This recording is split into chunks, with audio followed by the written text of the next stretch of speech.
Добредојавте во беседа. Четврта епизода. Јас сум процесорот Јас сум свештеникот. и денешната тема е Маслова хиерархија на потреби. Оваа тема е инспирирана од претходната епизода во која што дискутиравме за процесот на зрење и на нивоа на развиток. Тогаш утврдивме дека постојат нивоа на развиток. Сега Маслов е еден од Абрахам Маслов, е еден од научниците кој што во психологијата ја дал својата идеја на хиерархија на потреби во 50-тите години на 20-тиот век. И оваа негова идеја се има расширено многу заради тоа што вовела една нова рамка до тогаш, која што не постоела, односно може постоела, ама не постоела на таков, речеме, структуриран и организиран начин во науката, во психологијата, пред се. И таа хиерархија е еден вид на пирамида која што се состои од повеќе нивоа. Во претходната епизода зборувавме за дека постојат нивоа на развиток на зрењето и оваа Маслова хиерархија исто така е фокусирана на зрењето и на различните нивоа кои што постојат. Па така можеме да направиме еден краток преглед на самата Маслова хиерархија на потреби, па потоа да почнеме да ја искоментираме. Значи, во Масловата хиерархија, како што спомнав, тоа е една вид на пирамида и изградена од неколку нивоа и според Маслов пониските нивоа мора да бидат развиени достатно за да се оди на повисоките. Значи не може да се развиваат повисоките нивоа, кои што се пософистицирани и поабстрактни и посубјективни, не може да се развиваат ако не се доволно развиени пониските нивоа кои што се поматеријални, кои што се пообјективни. Тоа самото ова не укажува дека практично пирамидата се движи од материјалното, од објективното кон субјективното, односно абстрактното. Тие нивоа се следниве. Ги има 5 на број. Првото ниво, најосновното ниво, се физиолошки потреби. Тука влегуваат воздух, храна, вода за солниште, облека и сон. Значи најосновните потреби. Тоа е првото ниво. Второто ниво се безбедносни потреби. Тука влегуваат здравје, работа, собственост, да се има собственост, семејство и место во заедницата. Безбедност. Третото ниво е љубов и припаѓање. Тука влегуваат пријателство, другарство, семејство, интимност, чувство на поврзаност. Четвртото ниво е себеуважување. Тука влегуваат самодоверба, достигнување, почитување на другите и потребата да се биде поединец, да се биде уникатен. И петото ниво, највисокото според Маслов, е себедостигнување. Односно реализација. Или исполнување, себеисполнување, како и да го преведеме. Тука влегуваат моралност, создаваштво, спонтаност, прифаќање, искуство, имање на цел, имање на значење во животот и работа и остварување на својот внатрешен потенцијал. Пред се и препознавање на внатрешен потенцијал. Значи, овие 5 нивоа: физиолошки потреби, безбедносни потреби, љубов и припаѓање, себеуважение и себедостигнување ја градат Масловата хиерархија на потреби и тие се наредени вака како што ги кажав поред. И според Маслов прво треба да се исполнат на физиолошките, за да може да се преде на безбедностите, па безбедностите на љубов и припаѓање, па љубов и припаѓање на себеуважение и така натаму. И оваа структура на нивоа на развиток и на нивоа на потреби ќе видиме дека исто така постои во некои други теории кои што ќе ги покриеме понатаму. Во следната епизода ќе работиме на оваа на спиралната динамика, ќе видиме дека и слично е ова. Меѓутоа, тоа што треба да го кажеме дека може да видиме дека во различните нивоа постојат различни проблеми кои што треба да се решат и дека кои ќе се решат, после тоа се префрламе на повисоко ниво, на посубјективно и на поабстрактно и на покреативно ниво. Тоа е еден краток преглед на Масловата хиерархија на потреби, а сега би ти дал тебе збор, ако сакаш да продолжиш од ова што го кажав до сега. Вака, Маслов, како и многу други психолози, филозофи и научници, ако не грешам, Маслов е од 20-тиот век, така? Да, во 50-тите години ја дава оваа теорија за прв пат, мислам. Или од 950-тите? Да. Така, да. Тоа е, значи, во 20-тиот век. И несомнено тој се инспирирал од филозофите кои што биле пред него, кои што биле од 19-тиот и од 18-тиот век, можеби и многу порано, кои што ги увиделе овие работи, кои што виделе дека развитокот има одредени основни степени, потоа се расте се погоре и погоре, и врз нив успеал да изгради еден уште пософистициран начин на гледање на работите, кој што е налик на пирамида.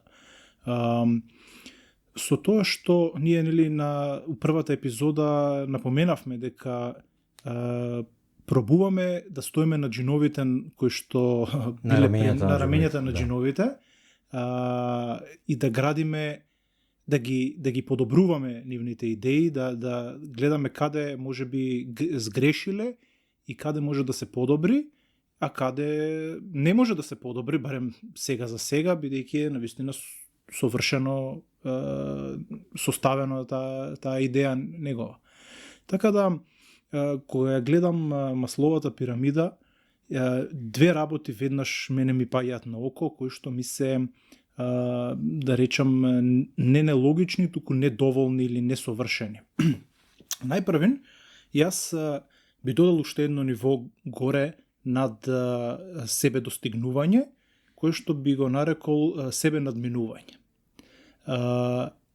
Сега тоа е нешто кое што можеби во тоа време било потешко да се достигне да се реализира или да се свати како еден вид на можност, бидејќи врвот кој што во тоа време го достигнувале луѓето бил врв на балансирање на својот живот. Го балансираш својот живот во секој аспект и ти си здрав, среќен, исполнет човек и навистина тоа е и до ден денеска тоа е стремеш кој што е непроценлив, кој што навистина значи дека си живеел квалитетен и прекрасен живот, ако успеш да си ги балансираш сите аспекти во животот. Меѓутоа, како што светот се глобализира, ние почнуваме да добиваме повеќе информации од различни места на светот и од различни аспекти и сваќаме дека има и нешто над тоа, дека и покрај тоа што себе достигнувањето е многу врвно достигнување, постои нешто над него, а тоа е себе надминување. Тоа значи да успееш да стигнеш до такво ниво на свест каде што не се идентификуваш повеќе со собствената персона, со своето собствено его. Успеваш да стигнеш на едно финално ниво каде што можеш онаа помошна форма за себе, помошна идеја за себе да ја отфрлиш комплетно и да живееш потполно автентично, да живееш како во една форма на чиста свест, на чиста душа.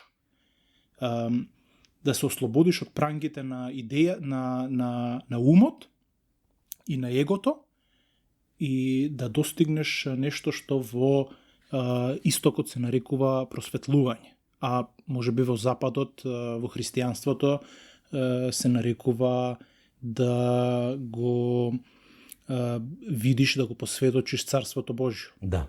Царството Небесно. Точно. Тоа е истиот концепт. Истиот концепт, да.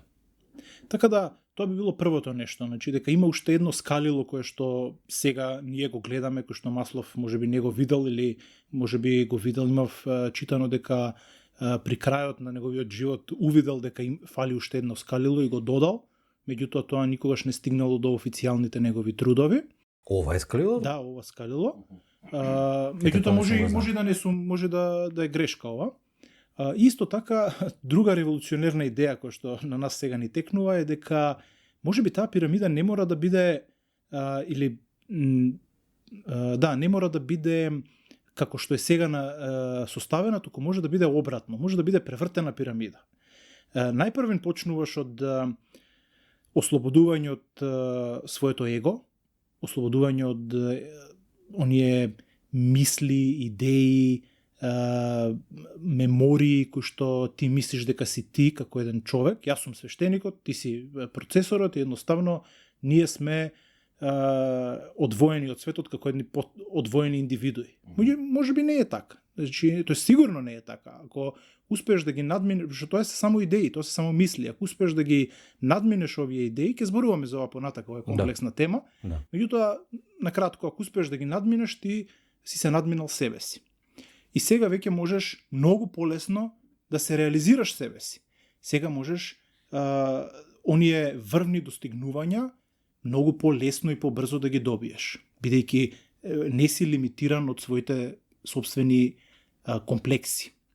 И уште побрзо, од кој ќе се реализираш себе си, можеш да ги реализираш своите семејни или љубовни потреби. Можеш многу лесно да најдеш партнер, затоа што веќе не си блокиран од комплекси, од проблеми лични, од нервози и така натака. Лесно ќе најдеш партнер кој што можеш да го приватиш и може да направите хармоничен брак, хармонично заедништво. И уште полесно можеш да направиш пари, бидејќи веќе не си лимитиран од тоа што ќе работиш, дали ќе најдеш работа, како, што, зошто, туку се што останува пред тебе е само да најдеш нешто и да работиш, да дадеш се од себе. И со таков мајндсет, со таков начин на размислување не можеш да утнеш. Така да, ако почнеш од самиот почеток на пирамидата на Маслов, ако почнеш првин да се надминеш себе или да се достигнеш себе си, понатаму све друго подоле, ако идеш, ќе биде се полесно и полесно. Тоа што го кажа сега е многу интересно, затоа што во мојата теорија на 9 области на личноста, овој аспект на себе надминување, кој што практично според мене припаѓа во суштината на духовноста, во суштината на духот, реализацијата дека во суштина не си одделен од ништо, ти си ти си Бог, со се си сплотен. Во мојата оваква теорија, духовната област е ставена како прва. Па после доаѓа физика, па емоцио, па рацио и така натаму. Значи прво е дух. Под нула е дух. Да. И духот практично се протега низ сите. И тој е како еден, значи ако го нема духот, ги нема никој други. И духовноста секогаш треба да постои и добро што ја спомна, затоа што тоа е многу добар додаток на Масловата хиерархија. Види, Масловата хиерархија е востановена во 40-50 години и денеска има нови и подобри теории, меѓутоа ние обработуваме со цел да дадеме еден вид на вовед во овие нивоа на развиток и рамки кои што некои луѓе ги направиле, кои што направиле одредена револуција во мислата во однос на зрењето, во однос на когнитивниот и моралниот и секаков развиток.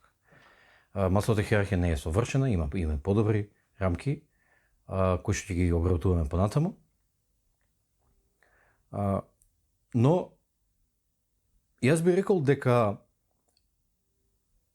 за да бидеш вистински духовно реализирана личност, за да бидеш духовно сталожен и примирен, дека сите овие нивоа треба да ги развиваш напоредно. Тоа е интересен аспект. Значи не е скалило. Не е скалило.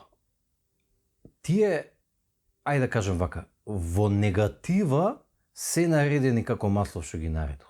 Во смисла, ако недела дена немаш за јадење, веројатно е дека нема да мислиш на самодоверба, на достигнување, не знам ти што, некој или пријателство, другарство, туку ќе мислиш на како да обезбедиш јадење. Да. Тоа е во негатива се наредени така. Значи, ако се незадоволени, тогаш сметаат на другите. на тие што се повисоки од нив во неговата хиерархија.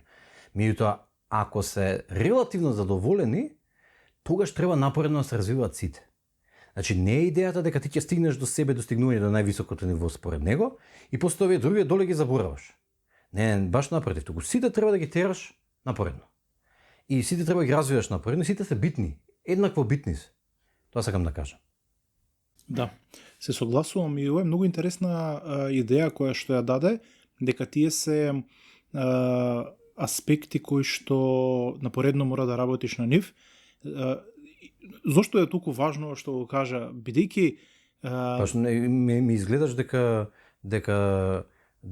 си сватил дека е нешто важно, а јас уште не сум сватил зашто. И сега чекам да видам што ќе каже. Многу е важно затоа што луѓето заглавуваат. Значи луѓето Да, точно, да, и за тоа. Поготово сега, секогаш, како што идеме во историјата, ние гледаме дека луѓето заглавуваат некаде на овие скалила. Дали затоа што пробуваат да ги работат како еден вид на скалило, несвесно нормално, не се они свесни, сега ќе одам по Масловата пирамида, чекор по чекор, тоа не го размислуваат, тоа туку едноставно спонтано си одат, си велат, први мора да се најадам, за да можам да најдам жена. После жената сега морам да се реализирам тотално себе си. И така натака, и така натака. Меѓутоа, заглавуваат. Некаде ќе стигнат до некое ниво и после тоа велат, чекај, ова не е доволно. Тука мора уште, да речеме, уште пари ми требаат. Не е доволно. Сакаш да кажеш, во нивото не им е доволно. Во нивото не им е доволно. Да. Значи, не само што тоа им е доволно. Меѓутоа, они не може не се свесни за границата. Има некој проблем во нивната индивидуална психа, која што ги кочи да осетат доволност од она што го постигнале. И мислам дека тоа што ги кочи е токму тоа што не им се развиени повисоките нива. Точно. Тоа е интересната поента. Значи, тие работеле, рекле, ај се првин пари ќе направам, па после тоа све друго. Ама ти стигаш до едно ниво, кај што сега веќе не знаеш кога е доста. Зошто не знаеш кога е доста? Зашто ти не си работел на својата самодоверба, не си работел на својата психа, не си работел на своите емоции.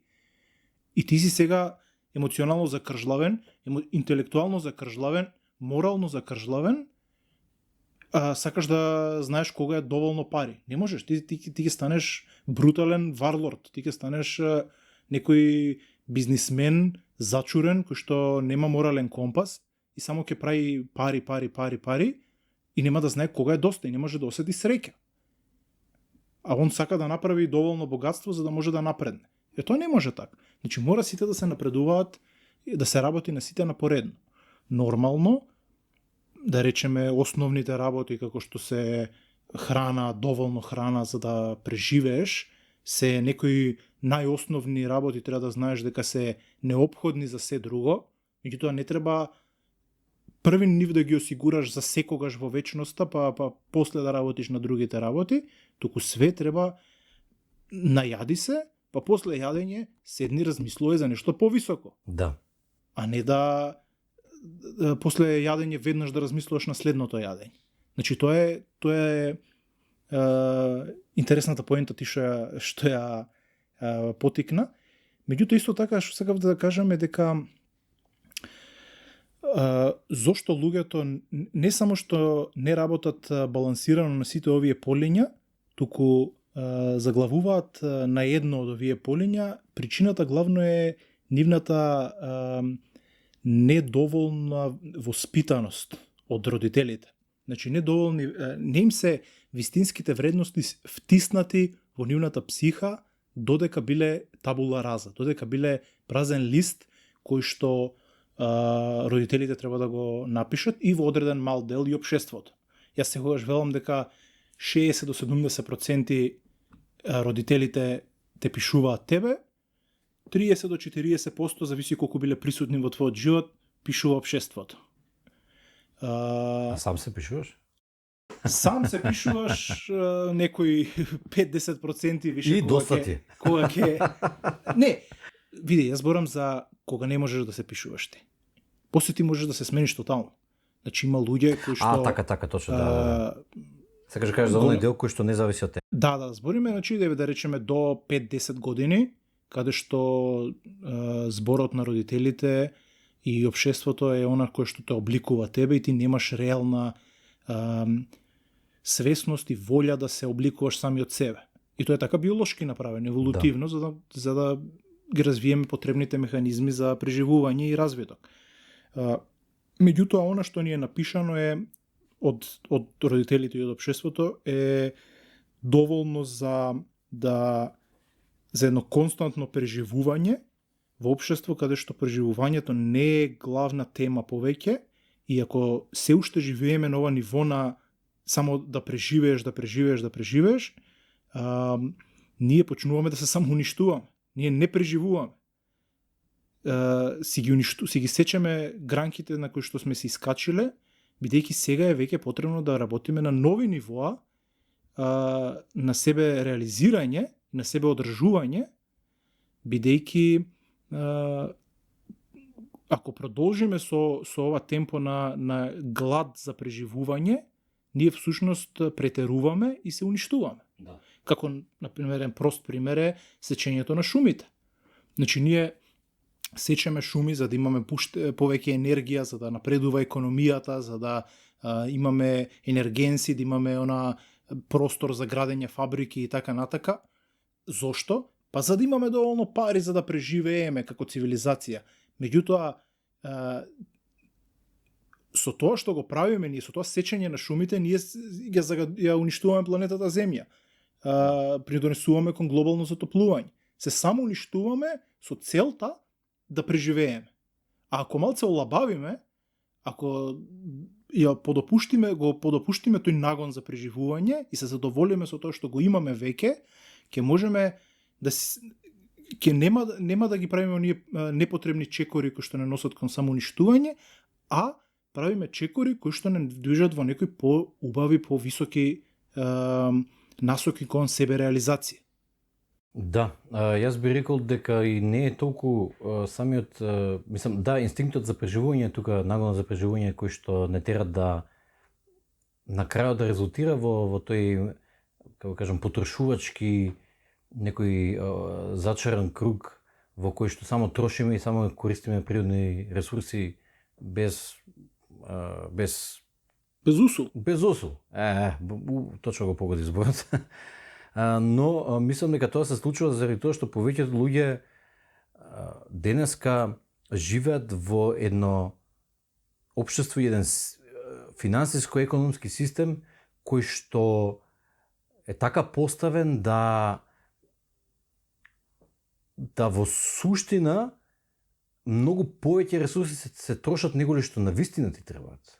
И тоа не само од аспект на дека сме продрснати, од аспект на тоа дека купуваме многу работи или нешто, туку и за тоа што го купува, например, едно парче леб да купиш, треба да се потрошат 10 пати повеќе ресурси неголи што порано се трошеле да си го направиш лебот дома. Или да има фурна во селото и да ти го направи. А тоа е заради тоа што финансиско-економскиот систем е така поставен да биде пирамидална шема и тие на врвот само да го собираат кајмакот. И заради тоа што они го собираат кајмакот, овие што се подоле и подоле, мораат да прават премногу вишок на вредност за да имаат доволно за да преживеат. И тука мислам дека е поставен целиот систем, меѓутоа ќе дискутираме понатаму за нели на вакви финансиско-економски, политички, геополитички теми. Многу убаво е што го поентираш ова, да речеме, во основа се надоврза на тоа што го кажав, дека треба да напоредно се развиваат сите нивоа. Во основа, можеби не можеш секогаш во секој момент да ги развиваш сите нивоа напоредно. Сакам да кажам, еднаков напор да вложиш во секој ниво, во секој момент. Меѓутоа, кумулативно на крајот така треба да испадне. И за да може да испадне така, треба да си свесени за другите нивоа. Тука мислам дека главната тешкотија на луѓето, затоа што многу луѓе не се свесни дека постојат повисоки нивоа. Да, например, многу луѓе кои што се материјалисти или во наука или во бизнис и постигнување, не се свесни дека постои нивои на духовност, постои нивои на прифаќање, постои нивои на колективизам, еден кои што во таа трка по заработка и по наука и по материјално гледање на работите, постои само индивидуализам, постои само едно нарцисидно гледање на светот. Значи, постои пошироко од тоа. И ако не си свесен дека постои, тогаш ти не можеш да мислиш на тоа, а камо ли да го развиваш? Поентата на беседа е нели ние да практично укажеме дека постојат и други нивоа и луѓето да бидат свесни за тоа и кои ќе работат, макар и да работат и на ниски нивоа, на физиолошки потреби, на безбедностни потреби, секогаш да имаат предвид дека има нешто повозвишено. Па кога ќе дојде времето, ќе си го развијат и тоа. Например, мене многу ми се интересни и се восхитувам на оние луѓе, пример, скитник кој што седи на улица и свири на гитара во ГТЦ и свири песни и чека да му дадат по некоја паричка, нели? И човеков, гледав еден човек таков, свири, пее, и кога заврши со пењето на неколку песни, застана и се медитираше човекот. Значи, ако нема за јадење, значи не можеш да медитираш. Така. Напротив, таму па имаш бесконечно време или многу време имаш слободно. Можеш да го искористиш макар и за такви работи. Значи, наместо да седиш и да кукаш колку немаш за јадење.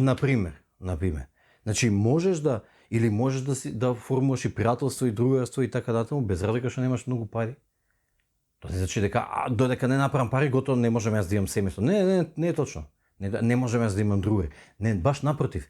Ако формираш врски, автентични врски, автентични другарства и кога немаш пари, кога ќе имаш пари, нема да се распаднат, затоа што се формирале кога било тешко, а не кога е лесно.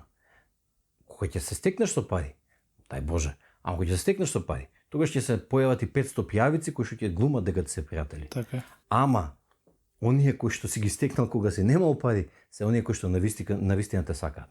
Така што напоредно можеме да работиме на сите нивоа. Не во секој момент, ама кумулативно ефектите да бидат дека се развиваш во целата, да речеме, хиерархија. Сестрано. Да, и повторно доаѓаме на истата поента нели од Аристотел и неговото постигнување благосостојба. Благосостојбата која ќе се развиеш во сите овие нивоа сестрано и напоредно, а не едно по друго, по трето.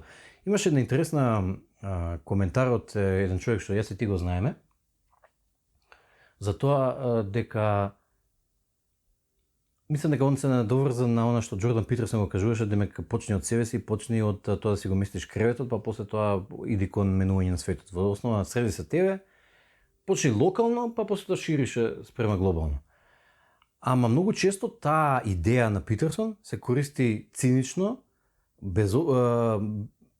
неосновано, да се намали одговорноста кон светот и кон други нивоа, да се рече па јас уште не се средев себе си, па сега не можам да мислам на ништо друго. Не е така, треба да мислиме на се.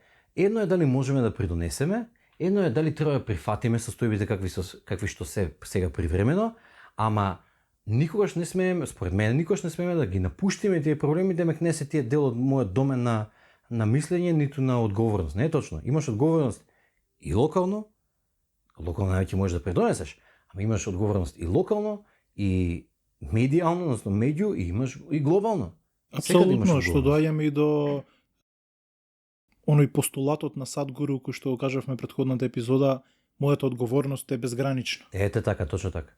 Точно така. И немој, според мене, не смее да се користи изразот делува и локално како еден вид на морална корупција со која што си викаме па тие проблемите таму што се случуваат, тоа што ги сечеме шумите во Амазонија што умираат во рудници за руда во Африка 5 годишни дечиња, те не се мои проблеми, јас сега прво локално тука се средам. Не, и тие се твои проблеми.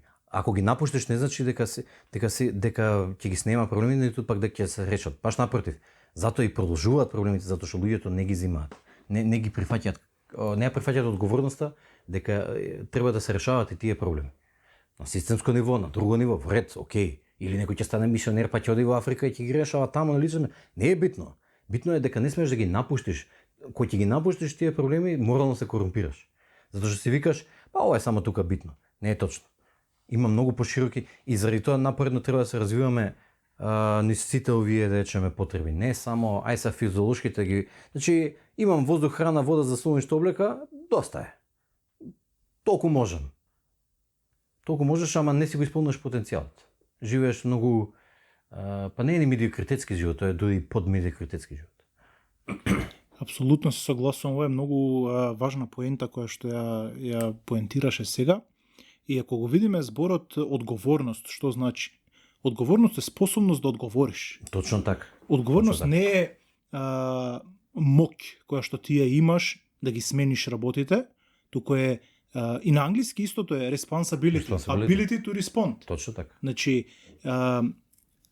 што значи одговорност? Одговорност значи ги сечат шумите во Амазон. Нормално ти има многу малку што можеш да направиш околу тоа, може би ништо, меѓутоа можеш да одговориш. Можеш да имаш став, можеш да имаш мислење, можеш да го кажеш своето мислење, дури и моментот кој ќе кажеш па добро, јас не ме интересира мене тоа, и тоа е одговор. Тоа е превземање на одговорност. И покрај тоа што во одреден момент личи како ти да бегаш од таа одговорност, ако ти со свесност кажеш, слушај, тој проблем мене не ме интересира, на пример, ќе кажам нешто, еве, Ким Кардашијан се развела од својот маж. Мене тоа не ме интересира.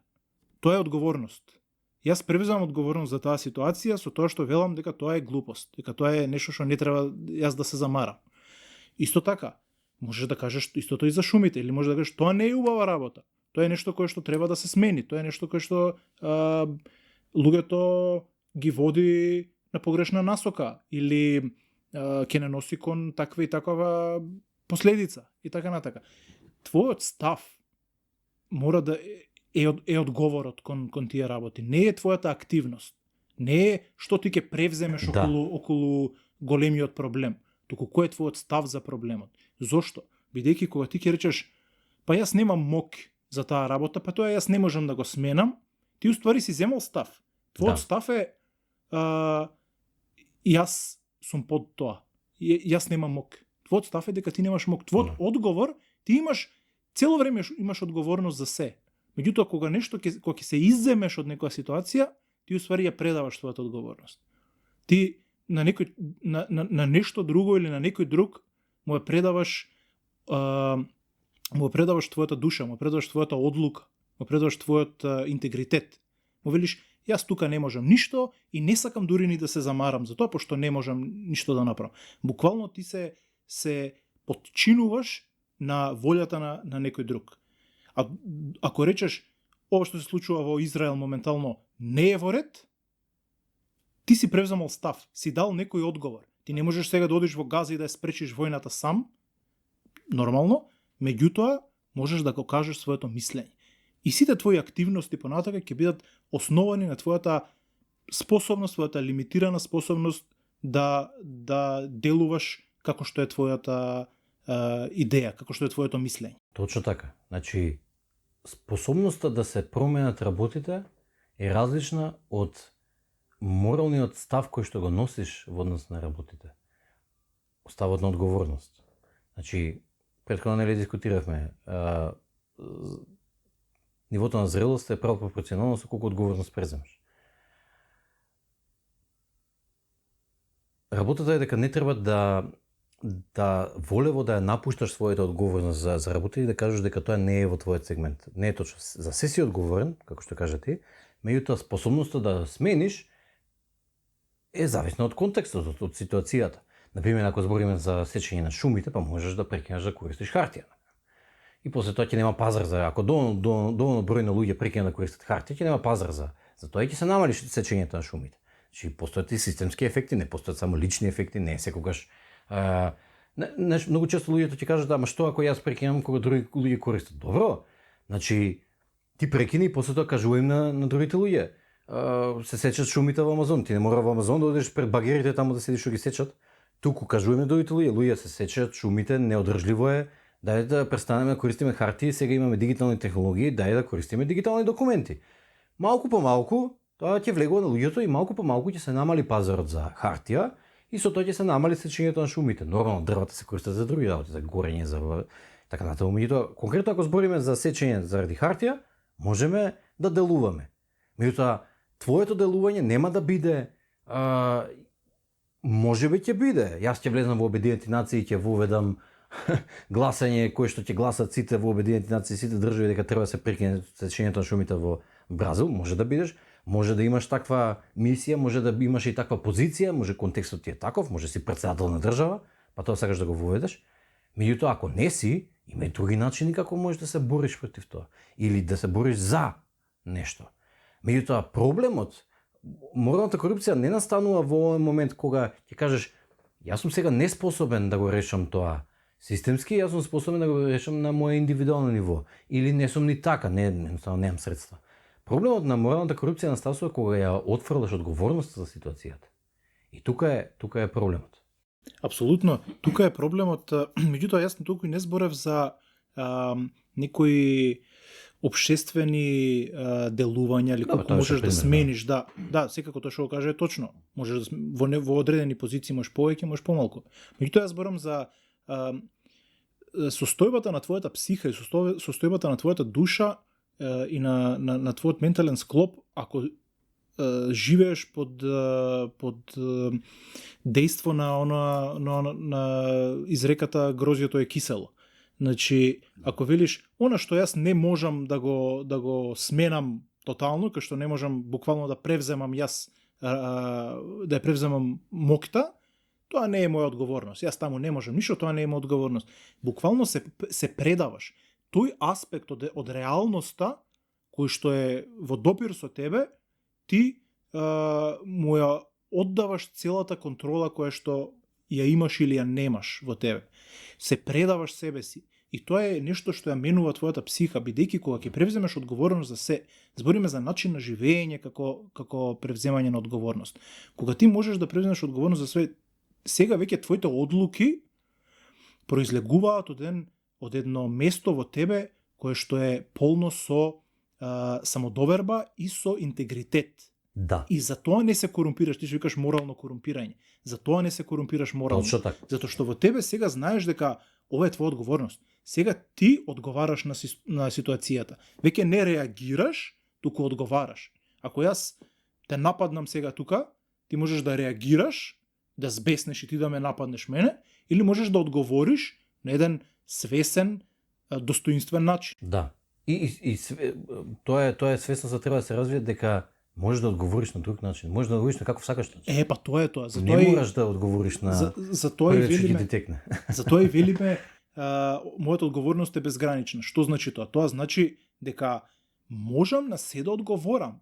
Можеби немам моќ да сменам нешто, комета се ближи на кај планетава Земја. Не можам да кажам, па ја одлучувам кометава да не е тука. Не, меѓутоа можам да одговорам што ќе правам јас во однос на тоа.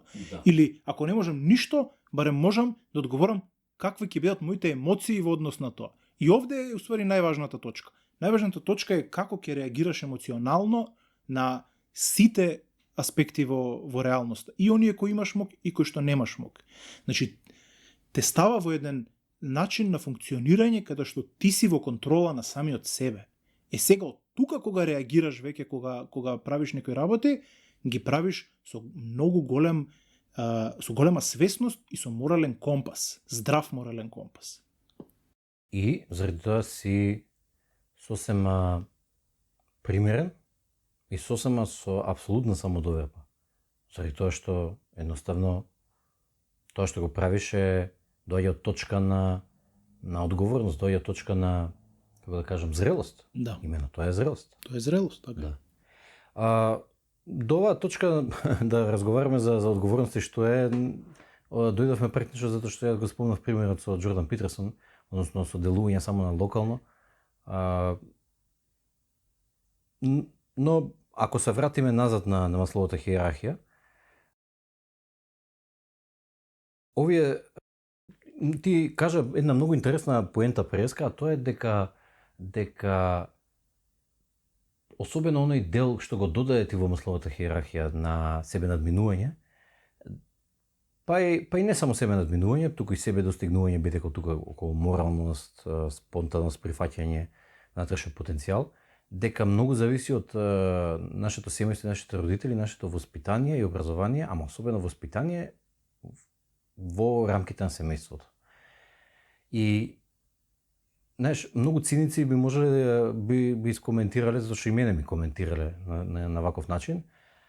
Па тебе лесно ти се си задоволен и заради тоа сега можеш да мислиш на повисоки теми. Во ред, има и тоа, вистина, така е. Да сум требал да се борам за голо преживување, веројатно не би размислил на многу вие работи и ќе сум го немал оваа опрема или микрофонов со кој што би можел да снимам, па сега ќе немаше може да снимам емисија, па се едно е. Ќе имав многу ограничувања, да речеме. И тука јас би рекол дека има многу голема повторна одговорност од страна на родителите да ако веќе нивоата во Масловата хиерархија негативно ги ограничуваат повисоките нивоа. Во смисла, ако не се задоволени, онака, хронично не се задоволени, воздух, храна, вода, не можеш да мислиш на здравје работа, семејство и така натаму, тогаш тука ја сваќаме која е одговорноста на самите родители во тоа да обезбедат еден задоволувачко ниво, значи не продрсното, ама задоволувачко ниво на материјално и морално обезбедување и образование и воспитание и значи средства, кога збориме за материјалните работи се средства, кога збориме за воспитанието нели пренос на вредности и сите тие работи на своите деца, за да можат тие да стигнат до овие повисоки нивоа, да не бидат хронично незадоволени од претходните. Тоа е прва работа. И втора работа е дека кога веќе родителите им го овозможиле тој материјален, да речеме, одскочна даска, да речеме, на еден начин, прво требале да направат таа одскочна даска на начин на кој што нема да ги размазат своите деца. Значи, повторно ќе мораат нивните деца да работат и да страдаат и да зреат, меѓутоа и да страдаат и да зреат од повисока точка. Сега, ако тоа го направиле на тој исправен начин и нивните деца постигнат повисоко ниво неголи што нивните родители можеле да постигнат, не треба цинично на тоа да се коментира во смисла па ти сега од се си задоволен, па сега можеш да мислиш на повозвишени теми, демек на гладен стомак не се филозофира, пошто тебе не ти е гладен стомакот, можеш да филозофираш. И добро да, нели тоа беше поентата, но тоа беше поентата да кумулираме ние богатство и материјални средства и морално воспитание во минатото, за да стигнеме до оваа позиција каде што секоја генерација, следна генерација ќе оди понапред и понапред и повисоко ќе се качи во нивното развитие и во нивната зрелост. А не, ако веќе се качило повисоко, да го коментираме тоа цинично, демек па ти не си имал проблеми. Не е точно. Секој ниво има проблеми, меѓутоа не е ни битно. Битно е дека тоа е поентата. Токму тоа е поентата на развитокот. Точно така. Би се надоврзал само на тебе со тоа што ќе кажам дека ова е исто така неприфаќање, непревземање одговорност. Бидејќи можеби моите родители ме воспитале или немале доволно ме воспитале лошо или немале доволно време да ми посветат за да ме воспитаат или имале сериозни проблеми па не можеле да се посветат на мене и така натака, повеќе него што твоите ти придонеле или така натака. Меѓутоа тоа е оправдание за 10 годишно дете. Да. Веќе кога напредуваш, ти можеш да превземеш одговорност, она што го зборевме сега пред неколку минути. Точно. Значи, превземање одговорност не значи да се жалам зашто моето минато било такво какво што било, туку да одговорам на тоа. Јас имам можеби некој како да кажам, малце каскам во трката на животот, бидејќи сум имал лош старт поради моите родители. Тоа не значи дека јас треба да останам тука каде што сум и само да се жалам на нив. Напротив, тоа значи дека сум го увидел тоа е многу добро и сега треба да ги надокнадам тие работи. Да. Што не значи дека ти треба да стигнеш на некое место подобро од другите или еднакво на другите, да, си имал некои лимитирачки способности, некои луѓе се родили инвалиди, некои луѓе имаат и така натака различни проблеми. Разви се паралелно на твоите способности. Тоа е твојата реализација. Секоја реализација е секој човек е еден посебен различен цвет, различна убавина има неговиот живот. Не може тој да се споредува, тука е она цитат од Алберт Ајнштајн кој рекол сите луѓе се гении или гениалци, меѓутоа ако ја мериш една риба по способноста да се качува на дрво, цел живот ќе мислиш и ти и она дека се глупави, дека е глупава, дека е ретардирана. Меѓутоа стави ја во вода, ова е сега моја, јас продолжам, стави ја рибата во вода, таа ќе биде подобра од секој мајмун кој што се качува на дрво. Да, така. Истото важи и за луѓето. Секој човек има своја приказка, има своја реализација, своја убавина, свој начин на развиток. Некој ќе оди во манастир да живее, некој ќе има деца, некој ќе биде атлета, некој ќе биде војник, меѓутоа ако тоа им е автентично, ако не се споредуваат со другите луѓе, туку си го живеат својот живот, својата автентичност, својата креативност, тоа е реализацијата. Тоа веќе не е важно како те воспитале твоите родители или што ти придонеле. Ја превземаш сега одговорноста и си се развиваш до она ниво кое што реалноста ти овозможува. И тоа е доволно. Ти не треба да бидеш милионер. Нема потреба да бидеш најбогат човек на светот. Разви се до она ниво каде што ти осеќаш дека ти е доволно. Да. Јас велам вака, после 25 години ти си апсолутно одговорен за својот живот. За се. До 25 години, ајде да речеме до 15 да речеме години, твоите родители се одговорни за тебе, зашто ти си несвесно суштество. Ти не знаеш веќе. И до тогаш они се одговорни за воспитанието, за моралното образование, за материјалното обскрбување, за сите тие работи. До 15 години. Да, тоа е разумно. Да, од 15 години до 25 години е транзиционниот период кога почнуваш да учиш што е преземање одговорност и кога почнуваш да преземаш одговорност. После 25 години целата одговорност паѓа на твоите плеќи и тука започнува она што го кажува Джоко Вилинг, како се каже, радикална одговорност.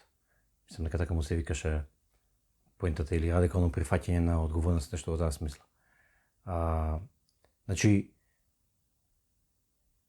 мора во живот, ајде да речеме, воспитанието и растењето е процес на стекнување со одговорности на зрење. И кој ќе се стекнеш, после тоа веќе тоа паѓа на тебе. И ти си сега следниот кој што треба твоите па деца да ги воспиташ така. И например, ако си ги имал децата на 25, до 50 они ќе бидат деца, а ти ќе бидеш возрасен. А после тоа кај нив од 25 до 50, па кај нив од 25 до 50 и така натаму, тоа така си оди циклусот цело време. Да. Точно, тоа е буквално, како што кажавме во претходната епизода, растеш со својата одговорност и растеш со идентификацијата. Се идентификуваш првен не се идентификуваш со себе си додека си дете, туку ти си во рамките на некоја друга идентификација на мајката и таткото, па превземаш одговорност, ти си сега се идентификуваш сам со себе и потоа расте твојата идентификација. Зимаш идентификација со родители, со твоите деца, првен можеби со сопругата или сопругот, па со нешто пошироко, се додека не си идентификуван со целокупноста на реалноста. Да, тоа не значи дека сега ти треба да се секираш за секој проблем што се случува во светот или за некоја планета што се уништила во вселената. Не значи дека ти треба да плачеш за све тоа, меѓутоа се идентификуваш. Што значи тоа? Тоа значи дека гледаш дека целокупноста на на постоењето, на универзумот е дел од тебе и ти си дел од него. Да. Тоа е веќе нов начин, нова парадигма на живење. Ова е нешто кое што можеме да го представиме во светот како нов начин на живење на животот, идентификувајќи се со целокупноста на животот, живеејќи како да си дел од нешто поголемо, и тоа нешто поголемо е влијае преку тебе. Ти си важен дел од тоа нешто поголемо. Покрај тоа што си незамисливо мал во однос на универзумот, бидејќи си дел од него, ти си целиот универзум во едно мало делче.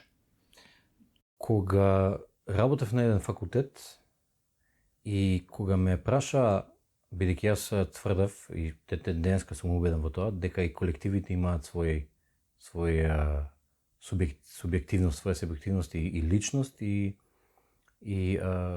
желби, потреби, насоки на делување, значи делуваат како идентитет. Зависи од контекстот нормално, колку е јак тој идентитет на ваквото, ама постои. И кога ме праша како, затоа што викам, тоа што го тврдев јас е дека човек може да се вклучи во колектив и да стане колектив. И сега тоа не значи дека човекот се изгуби како поединец, меѓутоа и колективот настанал, без разлика. Напоредно постојат и човекот како поединец и колективот како ентитет. И кога ме прашува како ги замислуваш тоа, затоа што не може, едноставно коментарот беше не може или е поединец или е колектив, значи не може да бидат двете во исто време. И јас им викам, еве сега ќе ви обяснам многу едноставно. Бран, воден бран е направен од бесконечно, не бесконечно, ама многу голем број на молекули на вода. Секоја молекула на вода, кој ќе ја земеш самата по себе си, не е бран. Ниту па има моќ да биде бран, ниту па има моќ да бутне брод или нешто. Ама заедно ќе се поврзат многу молекули и кои ќе имаат одредено движење. Самиот бран е, ние не викаме дека бранот е молекули вода, не викаме дека бранот е бран. Тоа е нешто друго.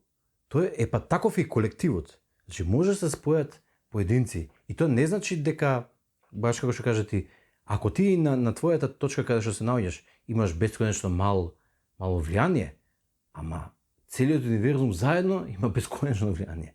Или еден колектив може да има многу поголемо влијание. И така натаму. Добро, од аспект на Масловата хиерархија тука, малце затеравме на страна. Да. Мислам, ова е вообичаено за нас. Кој не знае, ќе не дознае. Но, да, може да се вратиме на Масловата хиерархија и така прикресме практично на епизодава. Значи, па добро, може практично да поставам едно сиже. Да, само што уште нешто сакав да кажам во однос на религијата. Јас си покрај тоа што се нарекувам свештеникот, не сум ригиден следбеник на ниедна религија, меѓутоа ја гледам апсолутната вредност на секоја религија и сметам дека најесенцијалните делови треба да продолжат да живеат преку некој нов парадигам и нов начин на гледање на реалноста и живење на реалноста. Меѓутоа религијата на еден начин, поготоа христијанството и сите поголеми религии ја земале Масловата хиерархија како нешто можеби полусвесно или полунесвесно ја земале, ја интегрирале во своите практики на таков начин да човекот му даваат одредени рамки до каде сме и до каде може да ги развива сите овие скалила, сите овие, да речем, аспекти од својот живот и да ги развива напоредно. Например, христијанството им рекло не таложи само пари, не прави само пари, затоа што ќе изгубиш духовноста, ќе изгубиш Царството небесно со тоа. Меѓутоа во исто време грижи се за родителите, нели, во една од Божите заповеди, мислам дека втората е почитувај ги таткото и мајката, за да живееш добро на земјата. Да, така. Значи сите аспекти ги сплотува во еден балансиран систем, што е нешто кое што сега во ова модерно време ние го губиме, бидејќи си одиме од религијата, напуштаме религијата, веќе со векови постепено е напуштена, стигаме до еден момент каде што се развива еден милитантен атеизам, онака без усул напан атеизам, кој што нема потреба за таква агресија кон религијата. Толку агресија, да. Меѓутоа, еден природен процес каде што се напушта религијата, и со тоа се напуштаат и корисните работи од религијата. Една од нив, многу има корисни работи, една од нив е овој балансиран живот. Да. Тоа е тоа.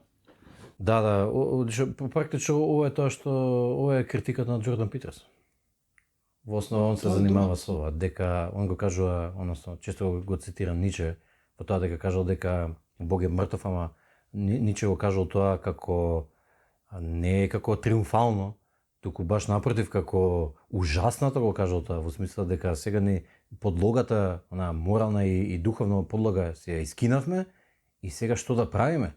И дека на Ниче решението му било, сега треба да направиме супер човек. Ние да си ги измислиме вредностите, ама тоа е невозможно. Питерсон вика, и мислам дека оваа критика му стои, дека тоа е невозможно. Дека основите на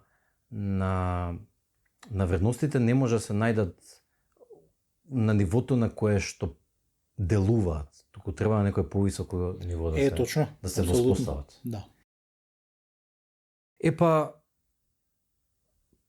место да се враќам назад на масловата хиерархија, можам да го направам сижето и така и ќе се вратиме.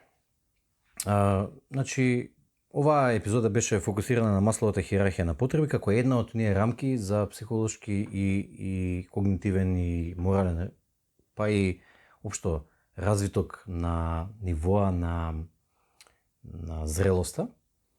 Абрахам Маслов ја поставил во 40 и 50 години на 20 век и се работи за една одредена пирамида на потреби која што е поделена на 5 дела, кои што се наредени по како што е кажано хиерархија и според него пониските нивоа мора да бидат развиени, тие се темели за да може да се оди на развивање на повисоките. Тие 5 нивоа се физиолошки потреби, тоа е првото, второто е безбедносни потреби, третото е љубов и припаѓање, четвртото е себеуважение и петото е себедостигнување. Тоа го дадов како воед преска што е масловата хиерархија, ја обработуваме во оваа епизода, поради тоа што е една од побитните рамки такви кои што психолозите например многу ја знаат и ја користат и тие ја изучуваат, меѓутоа не знаеме дали пошироката популација ја знае, еве да ја воведеме. Понатаму дискутиравме на тоа дека ти кажат дека како критика на Маслов е дека треба да се додаде уште една област, да речеме, или ниво кое што се вика себе надминување и кое што треба да важи цело време. И од тука тргнавме во муаветот дека сите овие нивоа треба да се развиваат напоредно за да еден човек биде развиен општо и мислам дека се ова што го дискутиравме во втората половина на оваа епизода беше токму овој дел, дека нивоата, односно сите овие области треба да ги развиваме напоредно и дека ниедна не е поважна од било која друга. И ниедна не треба да се напушти. И ново искоментиравме критички за оние кои што мислат дека може да ги напуштат решенијата и решенијата на проблемите во некое ниво, затоа што сега се фокусирани на друго ниво. Тоа е рецепт за пропаст. И мислам дека во претходната епизода ти издискутира нешто околу обичаите и традицијата. И баш тогаш сакав да искоментирам, меѓутоа ми отиде тогаш мислата, но еве сега ќе го кажам тоа. Традицијата и обичаите не се затоа што баш ти тогаш ги искоментира. Не се затоа што некој седнал и сега ова ќе ни биде традиција и обичаи. Не. Традицијата и обичаите се решенија на проблеми. Проблемот е што толку долго време се прават што луѓето ги заборавиле проблемите кои што ги решаваат, причините зашто биле воспоставени тие традиција, конкретните обичаи. Меѓутоа, ако ги напуштиме, ќе излезе змијата под тепихот, затоа што тие ја држат сега ставена таму. Ако ги напуштиме и не критички ги отфрлиме, ако не критички отфрлиме религијата без да ги извлечеме позитивните страни, ако не критички ги отфрлиме обичаите или кој да е решението наназад, на крајот ќе испаднеме со многу поголеми проблеми и ќе ни се сруши пирамидата од карти, затоа што сме ги срушили долните нивоа, основите. И заради тоа Имаше еден многу интересен цитат, вика, немој да срушиш ни една ограда додека не сватиш зашто била поставена. И токму е тоа. Токму е тоа. Значи, критички да, со свест да, со зрелост да, можеме да ги критикуваме некои делови, а некои работи да ги извлечеме како позитивни. Меѓутоа, не критички само да ги отфрлиме работите. Тоа е рецепт за пропаст и заради тоа во Масловата хиерархија на потреби треба сите овие 5 или 6 нивоа да ги развиваме напоредно. Ако имаш нешто да додадеш, повели? Само би кажал дека ако нешто практично може да се изведе од оваа наша епизода, тоа би било да се внимава на сите нивоа од Масловата пирамида, да се работат напоредно, а да не се забошотува ниту една од нив. Да, а јас мислам дека имаме доволно време во денот за да ги работиме сите напоредно. Во денот, во неделата, во месецот, како и да. Во животот. Во животот. Ви благодариме на вашето внимание и се слушаме во следната епизода. Чао. Поздрав.